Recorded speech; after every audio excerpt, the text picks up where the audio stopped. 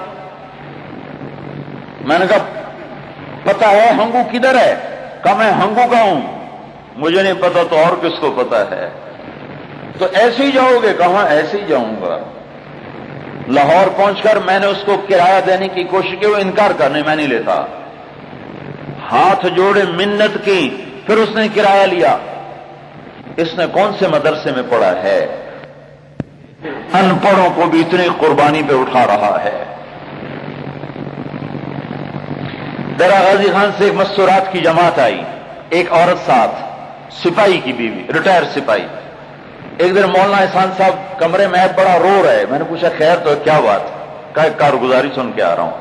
ایک عورت آئی ہے 15 دن کے لیے خاوند کے ساتھ، وہ بتا رہی کہ میں گم شدہ بچی ہوں، مجھے نہیں پتا میرے ماں باپ کون ہیں، مجھے کسی نے پالا، پھر میری شادی کی ایک سپاہی کے ساتھ۔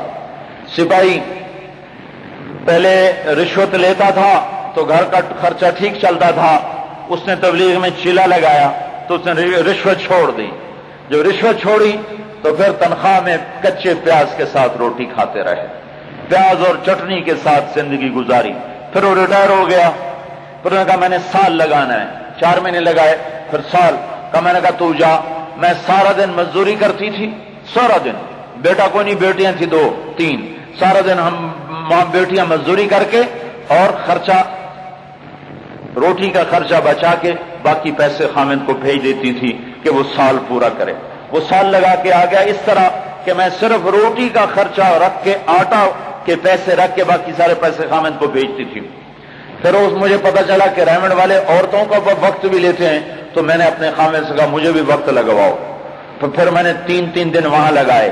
پھر 15 دن کے لیے تیاری شروع کی تو میں نے مزدوری شروع کی، مزدوری کرتے کرتے کرتے وہ تاریخ آ گئی جانے کی، تو جب پیسے اکٹھے کیے تو اتنے تھوڑے تھے کہ میں لے کے جاؤں تو بچوں کو نہیں ملتے، بچوں کو دے کے جاؤں تو میں نہیں لے جا سکتی، تو پھر ہم پریشان کہ اب کیا کریں، ہم غریب لوگ، ہمیں قرضہ کون دے؟ تو میری بیٹیوں نے کہا اماں تم پیسے لے کے چلی جاؤ، ہم مزدوری کر کے روزانہ کا روٹی کا خرچہ چلا لیں۔ اس نے آ کے 15 دن لگائے، جب واپس آئی تو بیٹھی رو رہی تھی، تو مولانا احسان صاحب کی اہلیہ محترمہ عورتوں کے حالات لیتی ہیں، انہوں نے دیکھا کہ وہ رو رہی ہے تو اس کے پاس بیٹھ کر لگے بہن کیوں رو رہی ہو؟ کہنے لگی آج خواب دیکھا ہے، تینوں بیٹیاں مجھے کہہ رہی اماں تیسرا دن ہے، گھر میں فاقہ ہے، کھانے کو کچھ نہیں ہے۔ اس ان پڑھ عورت کو اتنی بڑی قربانی پہ کس چیز نے اٹھایا؟ نہ یہ قرآن جانے، نہ حدیث جانے، نہ یہ علم کی منطق جانے، نہ لاجک جانے، یہ حضرت محمد صلی اللہ علیہ وسلم کا کام ہے۔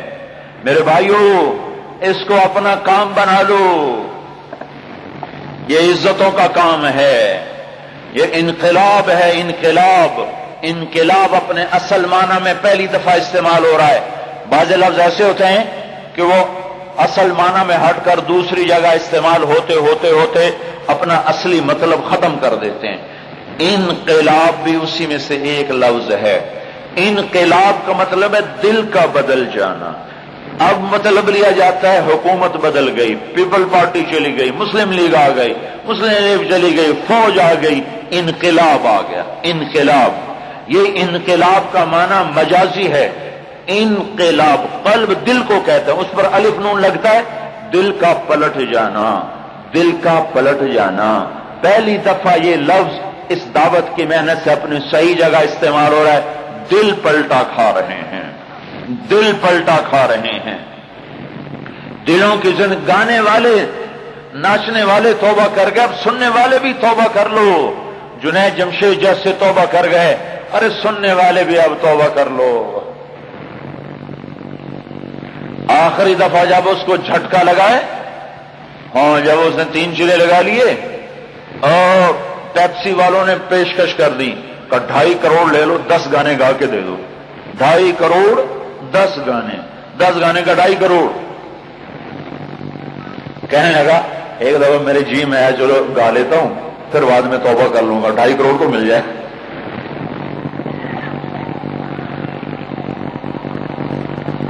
جب ایمان بن جاتا ہے تو پھر ایسے دولت ریت نظر آتی، مٹی نظر، اور کہے بس بس ختم ختم۔ ایک میرے سامنے سڑک کے ادھر ہماری زمین ہے، دوسرے اس کی بڑا ذمہ دار 36 ایکڑ کا باغ، اس کے اندر ایک اس نے عشرت کلا بنایا تھا جہاں ہر ہفتے عورتیں ناچتی تھیں، شراب چلتی تھی، ہر ہفتے میں، اور علاقے کے ذمہ دار اور وہ ایک بدماشی کا۔ تو سلام دعا کر کے میں نے اس کو 10 دن کے لیے ساتھ لے گیا۔ 10 دن ہمارے ساتھ لگا کے آیا، اللہ تعالیٰ نے اس کا ایسا رخ بدلا۔ ایک دن وہ بازار سے گزر رہا تھا، طوائفوں کے بازار سے گزر رہا تھا گاڑی میں، تو وہ ناچنے والی اس کی گاڑی کے آگے آ کے کھڑی ہو گئی، کہنے لگی سردار صاحب آپ تو راستہ ہی بھول گئے، آپ تو راستہ ہی بھول گئے۔ وہ کہنے لگا اب جنت کی حوروں کا راستہ دیکھ لیا ہے، اب تمہارے راستے ہم بھول ہی گئے، پہلے ہمیں پتہ نہیں تھا کہ آگے کیا ہونے والا ہے، یہ تو ابھی پتہ چلا کہ اللہ نے آگے کیا سامان تیار کر کے رکھا ہے۔ ایمان کی آنکھ کھلتی ہے، نظام بدل جاتا ہے۔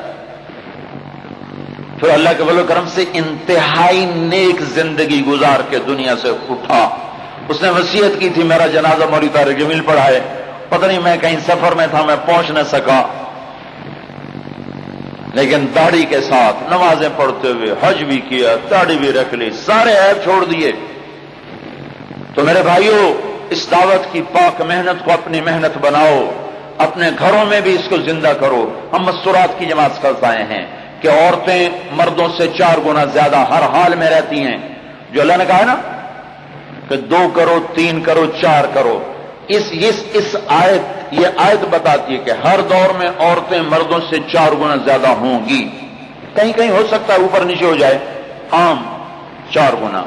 عورت سب سے پہلا مدرسہ ہے، سب سے پہلی گود ہے، اور ماں ایسا مقدس رشتہ ہے کہ اللہ کے نبی نے بھی فرمایا تھا کاش میری ماں زندہ ہوتی میں اس کی خدمت کرتا، کاش میرے ماں باپ ہوتے میں ان کی خدمت کرتا، میری ماں ہوتی میں عشاء کی نماز کے لیے مصلی پہ کھڑا ہوتا اور عشاء کی فرض نماز شروع کر چکا ہوتا، اور ادھر سے میرے گھر کی کھڑکی کھلتی اور میری ماں کھڑکی کھول کر مجھے کہتی محمد، تو میں نماز توڑ کے کہتا جی اماں جان۔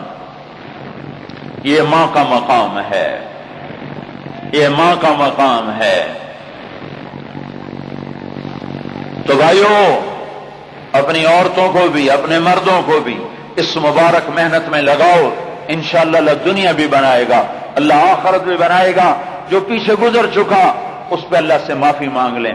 اس پہ توبہ کر لیں، آنے والی زندگی میں اللہ کو راضی کر لیں تو ہماری زندگی آسان ہو جائے گی، اور اللہ کا دین دنیا میں زندہ ہونے کے آثار پیدا ہو چکے ہیں، صبح ہونے والی ہے، تھوڑا سا دھکا لگانے کی ضرورت ہے۔ آنے والا وقت ایمان کا ہی ہے، ہدایت کا ہی ہے۔ اللہ تعالیٰ کے اگر فیصلے نہ ہوتے تو یوں مجمع اکٹھے نہ ہوتے۔ تو میں سارے بھائیوں سے ایک تشکیل تو نقد کا مطالبہ کرتا ہوں کہ سارے آج توبہ کر لو۔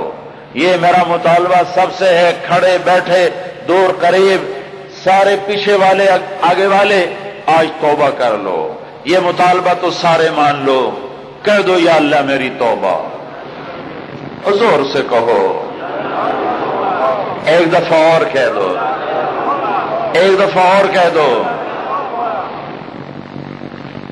آئے ہائے میرا اللہ نہ کرے، یا معاف کر کے بھی دل میں رکھے کہ بتاتا ہوں میں تو بتاتا ہوں میں، مجھے حکومت میں آنے دو، پھر دیکھو تو میں کیسے جھوٹے کیس میں پھنساتا ہوں۔ یہ سیاستدان کیا کرتے ہیں، ایسے ایک دوسرے کو مارتے رہتے ہیں اسی طرح۔ یہاں کے حکمران بھی، میرا اللہ کیا کہتا ہے، اتنے گناہ لے کے آ کہ زمین سے آسمان کا سارا خلا بھر جائے، پھر ایک دفعہ کہہ دے یا اللہ میری توبہ، میں سارے ہی معاف کر دوں گا۔ تو جن بھائیوں نے سچی توبہ کی ہے ان کے سارے معاف ہو گئے، ان کے پچھلے سب معاف۔ آج کے بعد نئی زندگی شروع ہوگی، جو فرض قضا کی ہیں وہ ان کی قضا تو باقی ہے، وہ نہیں معاف ہوئی، گناہ معاف ہو گیا۔ کسی کا حق مارا تھا وہ گناہ معاف ہو گیا، حق باقی وہ واپس کرنا ہے۔ تو آج یہ سارا مجمع توبہ تو پکی کر لے، ٹھیک ہے نا بھائی؟ کرتے ہو نا سارے بھائی توبہ، ادھر والے بھی، ادھر والے بھی، سامنے والے بھی، ادھر والے بھی، سچی ہے نا؟ اب توڑو گے تو نہیں؟ ہاں ایک اور بات بھی بتا دوں، ڈرو نہیں، اگر ٹوٹ گئی تو گھبرانا نہیں، اللہ پھر معاف کر دے گا۔ جتنی دفعہ توبہ کرو گے اللہ اتنی دفعہ معاف کر دے گا۔ یہ میرے اللہ کا کرم ہے۔ شیطان نے کہا میں تیرے سارے بندے گمراہ کروں گا، اللہ تعالیٰ نے کہا جب تک معافی مانگتے رہیں گے میں معاف کر دوں گا۔ تو بھائیو، اب جو بھائی نقد تیار ہوں 4 مہینے کے لیے، 40 دن کے لیے، سال 7 مہینے کے، وہ ذرا کھڑے ہو جائیں، باقی بیٹھے رہو، کھڑے رہو، دعا کے بعد ہلنا، یہاں سے ویسے نہ ہلنا۔ پہلے بھائی اپنے نام پیش کرو، سال 7 مہینے کے، جلدی سے 3 دن کے لیے تیار ہو۔ لك الحمد كما أنت أهله فصل على محمد كما أنت أهله وفعل بنا ما أنت أهله إنك أهل التقوى وأهل المغفرة ربنا آتنا في الدنيا حسنة وفي الآخرة حسنة وقنا عذاب النار۔ یا اللہ ہم تیرے ذلیل و فقیر بندے تیرے در پر تجھ سے معافی مانگ کر توبہ کرتے ہیں، ہماری توبہ قبول فرما لے۔ ہمارے چاروں طرف یہ بکھری ہوئی قبریں ہمیں بتا رہی ہیں کہ ایک دن تو ہمیں بھی مٹی میں ملا دے گا اور ہماری بھی خاک اڑا دے گا اور ہمارے نام بھی دنیا سے مٹا دے گا۔ ہم نے آج تک میرے مولا تجھے راضی کرنا اپنی زندگی کا کام نہ بنایا، تیرے پیغام کو دنیا میں پھیلانا اپنا کام نہ بنایا، اور ہم ساری دنیا کے چیزوں میں گم ہو گئے۔ ہمیں ہمارے اس گناہ کو معاف کر دے میرے مولا۔ تو ہمیں بلاتا رہا، ہم تجھ سے دور ہوتے رہے، تو ہمیں سمجھاتا رہا، ہم نے کوئی نہ سمجھا، میں روکتا رہا، ہم نے تیری ہر رکاوٹ کو توڑ دیا۔ آج تیرے در پر معافی مانگتے ہیں، معافی دے دے میرے مولا۔ اس سارے مجمع کو قبول کر لے، ان کی توبہ قبول کر لے، اپنی رحمت کو اتار دے، خیر کو اتار دے، بھلائیاں پھیلا دے، محبتیں پھیلا دے، نفرتیں مٹا دے، الفتیں قائم فرما دے، شیر و شکر فرما دے۔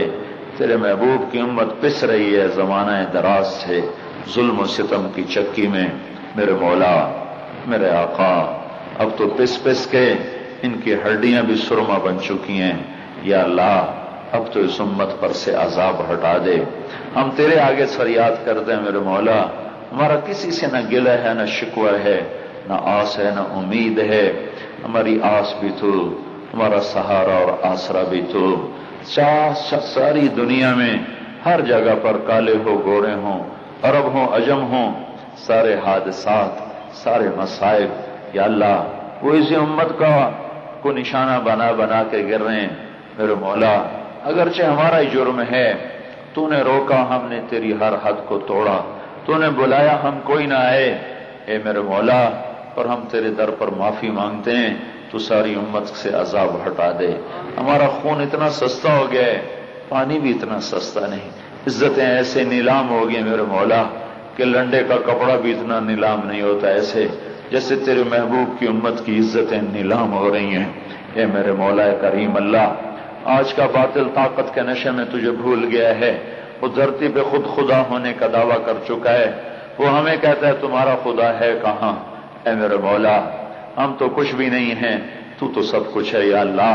ہمارے ساتھ جو ہوا سو ہوا میرے مولا، ہمارے گناہوں کی سزا ہے، ہم تیرے آگے توبہ کرتے ہیں، معافی مانگتے ہیں، ہمیں معاف کر دے یا اللہ، درگزر فرما دے یا اللہ۔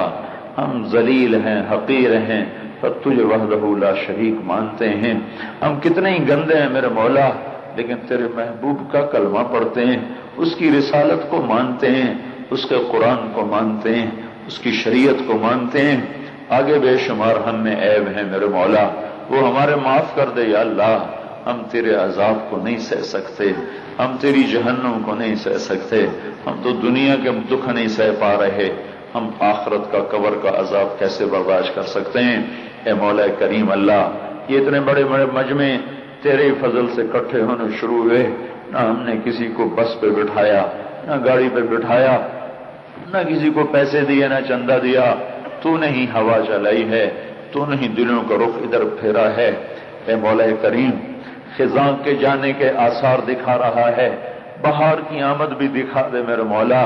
یہ نوجوان نسل جو بھاگ رہی تھی یا اللہ گانوں کی طرف، موسیقی کی طرف، تیرا احسان ہوا آج تو انہیں اپنی بات کی طرف لے کے آ رہا ہے میرے مولا۔ ہم نے تو کبھی سوچا بھی نہ تھا کہ تو ایسے لوگوں کا دل اپنی طرف پھیر دے گا کہ نوجوان اس گندے ماحول میں ہر قسم کی غلاستیں چھوڑ کر تیری بات سننے کے لیے، کوئی کھڑا کوئی بیٹھا تجھے پکارے گا، تجھے سنے گا۔ تیرا شکر ہوا، تیرا کرم ہوا، ہم تو اس قابل کوئی نہ تھے، تو نے فضل فرمایا، ہمارے سارے عیب چھپا دیے، اور تو نے اپنی بات کی قبولیت لوگوں کے دلوں میں بھر دی۔ اے مولا کریم، جیسے تو یہ نظام بنا رہا ہے، اگلا بھی بنا دے کہ باطل کے اندر بھی اسلام کو داخل کر دے، ان کے اندر بھی ایمان کو داخل کر دے۔ جو آج فرعون بنے ہوئے ہیں اور ان کے یا اللہ دل پتھر ہوئے پڑے ہیں، ان کے دل موم کر کے ان کو بھی ایمان کی دولت دے دے میرے مولا۔ اور جن کے مقدر میں نہیں ہے اور انہوں نے تیرے محبوب کی امت کی ذلیل کرنا کام بنا لیا ہے، انہیں زیر و زبر کر دے، انہیں تباہ و برباد کر دے۔ ہم بے بس ہیں، تو یا اللہ چارہ گر ہے، ہم بے چارے ہیں، ہم بے دست و پا ہیں، تو شاذور و بادست ہے، تو جو چاہتا ہے وہ کر دیتا ہے۔ تو امت کی بھلائی چاہ لے میرے مولا، امت کی خیر چاہ لے میرے مولا۔ ہماری مسجدیں بھر دے، ہمارے بازاروں میں سود کو ختم کر دے، بددیانتی کو ختم کر دے، ہماری ایوانوں میں رحم کو زندہ کر دے، ظلم و ستم کو ختم کر دے، ہماری عدالتوں میں انصاف کو زندہ کر دے، عدل کو زندہ کر دے۔ ہمارے قاضیوں کو یا اللہ بلند ہمتیں عطا فرما، یا اللہ ان کے قلم ایسے بنا دے کہ وہ عدل سے مزین ہو کر فیصلے لکھیں، وہ بک نہ جائیں، فروخت نہ ہو جائیں۔ ہمارے مالداروں کو سخی بنا دے، ہمارے غریبوں کو خوددار بنا دے، ہمارے قومی جھگڑے مٹا دے، ہمارے صوبائی جھگڑے مٹا دے، ہمارے لسانی جھگڑے مٹا دے۔ یا اللہ تو ہمیں اپنا بنا لے، اپنے محبوب کی غلامی عطا فرما دے اور اپنی محبتیں عطا فرما دے۔ یہ سارا مجمع آیا ہوا ہے، انہیں قبول کر لے، ان کی طفیل ہمیں قبول کر لے، ہمارا سفر بھی قبول فرما۔ یہ نقل و حرکت جھوٹی گونٹی، اسے اپنے فضل سے ہجرت کی نقل و حرکت شمار فرما لے، ان بھائیوں کی نصرت کو یا اللہ مدینے والی نصرت شمار فرما لے، اور تو سارے مرد و عورتوں کے لیے بھلائی کا، خیر کا، ہدایت کا، عافیت کا فیصلہ فرما دے۔ ہم بیمار ہیں، ہمیں صحت دے دے، ہم تنگ دست ہیں، ہماری تنگیاں دور کر دے، امت پر سے عذاب و بلا کو ٹال دے۔ یا اللہ اس سارا مجمع جو تیرے سامنے ہاتھ اٹھائے ہوا ہے، ان کے سینے میں جو جو دھڑکنیں ہیں، ان دھڑکنوں میں جو جو جذبات و احساسات ہیں جو تیرے ہاں خیر ہیں تو انہیں قبول فرما کر انہیں وجود عطا فرما دے۔ تیرے ہاں شر ہیں تو ہمارے سینوں سے وہ جذبے نکال کر اس میں خیر بھر دے، اس میں بھلائی بھر دے۔ یہ سارے شہر والوں کو جزا دے، جس محبت سے آتے ہیں یا اللہ اس محبت کا ان کو صلہ عطا فرما، ان کے سینوں کو روشن کر دے، ان کے سینوں کو اپنی محبت سے بھر دے، ان کی نفرتیں مٹا دے، ان کی لڑائی جھگڑے مٹا دے۔ جو ہم میں قبروں میں چلے گئے یہ سب ہمارے دائیں بائیں تیرے اٹھائے ہوئے بندے، جن کو تو نے اٹھایا اور قبروں میں پہنچا دیا۔ کتنے مرد، کتنی عورتیں، کتنے جوان، کتنے بوڑھے، کتنے بچے پڑے ہوئے زیر زمین میرے مولا، وہ ہمیں عبرت کی کا یا اللہ سبق دے رہے ہیں، پر ہماری آنکھ ہے کہ کھلتی نہیں ہے۔ تو اس سارے قبروں میں سوئے ہوں کی آج مغفرت فرما دے، جن کو قبروں میں عذاب ہو رہا تھا ان کا عذاب ہٹا دے، جن کے لیے جنت تھی ان کی جنت اور بڑی کر دے، ان کی جنت اور بڑی کر دے۔ اور ہماری آج کی اس محفل میں اگر تیری کوئی رحمت شامل ہوئی ہے تو ساری رحمت پورے قبرستان پر بھی پھیلا دے اور ان کی قبروں کو نیچے تک ٹھنڈا کر دے اور جنت کا ٹکڑا بنا دے۔ اور جو اپنی کس غفلت کی وجہ سے قبر کے کسی عذاب میں پکڑا ہوا ہے تو اس کا وہ عذاب ختم فرما دے۔ یا اللہ ہمارا بھی وقت آئے گا، ہمیں ایمان پہ اٹھانا، ہمیں ایمان پہ اٹھانا، ہمیں کلمہ ایمان پہ موت دینا میرے مولا، اور حشر کی سختی سے بچا کر حوض کوثر کا پانی دینا، پل صراط سے گزار کے جنت الفردوس میں محبوب کا ساتھ دینا۔ یا اللہ اس مجمع کے حق میں جو ہم سے کوتاہی ہوئی وہ معاف فرما دے، ہمارے بھی ان سب کے قصور میں معاف فرما دے۔ ربنا آتنا فی الدنیا حسنہ فی الآخرۃ حسنۃ وقنا عذاب النار، وصلی اللہ تعالی علی نبی الکریم، آمین برحمتک یا ارحم۔